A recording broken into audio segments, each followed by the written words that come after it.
Your character's class is arguably the most important choice that you're going to make during character creation. It determines how you fit into the party and what sort of unique abilities that you might have when in combat and outside of it.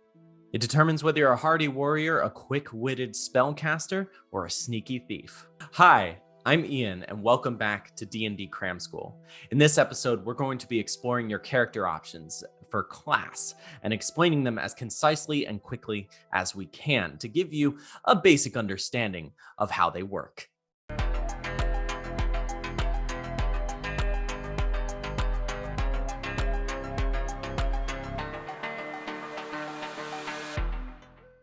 First, we come to a crossroads. Does your character use weapons or magic in a fight? If they use weapons, do they fight up close with a hammer, battle axe, or greatsword?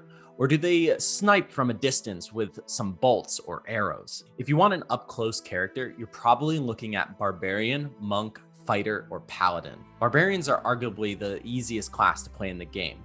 They're tough fighters, hardened warriors with strong resistances against damage, but are able to dish out the punishment as well. Monks, on the other hand, are quick fighters who have high mobility that allows them to get in and out of the fight with ease.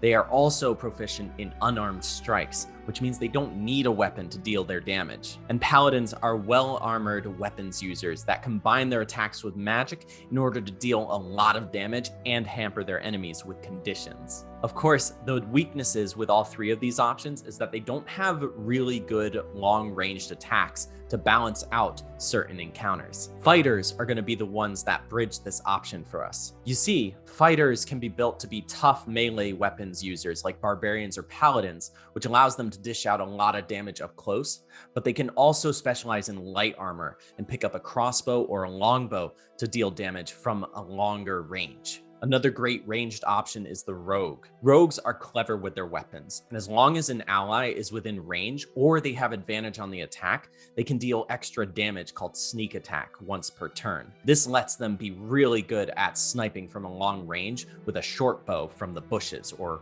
from behind trees or other cover. And of course, we can't talk about ranged weapons users without talking about the ranger. Rangers have some of the weapon proficiencies of fighters, but like paladins can layer on magic to add some extra damage or even conditions to their enemies. But what if we want a magic user? Well, first we have to ask ourselves, do we want to be dealing a lot of damage with that magic, or are we looking to inflict conditions and control the battlefield? If we want to use magic to blow things up, chances are we're looking at sorcerers or warlocks. Sorcerers are magic users that don't have a lot of spells on their spell list, but they do have meta magic, which allows them to twist and change the nature of their spells in order to create stronger or more unique effects. Warlocks, on the other hand, get Eldritch Blast, which is arguably one of the strongest cantrips in the game. And with their invocations, they can change how that Eldritch Blast interacts with their enemies upon contact. For example, they could push or pull their enemies or inflict lethargy upon them. Warlocks are truly one of the more unique casters of the game, and you can really customize them to fit whatever build you're looking for. But what if we want our caster to heal?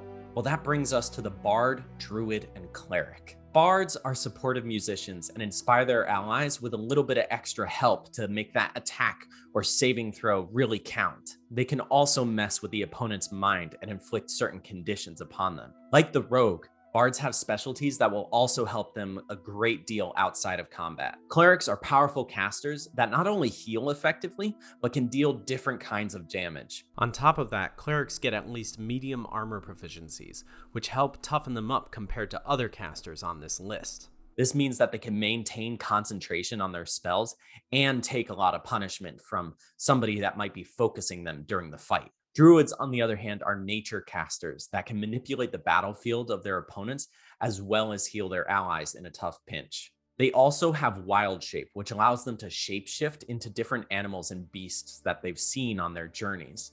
This allows them to enter the front lines with the fighters just in case they need a little bit of extra help up there. But what about the clever spellcasters, the ones that have the right tool for the right job? Well, then you're probably looking at the wizard or artificer. Wizards have the largest spell list in the game, and although they have no ability to heal, they do pretty much check off every other box that we're looking for. Explosions of damage? Check. Powering up allies? Check. Hampering enemies? Triple check. Artificers, on the other hand, specialize in creating custom items for their party, which allow their allies to be well equipped for any situation.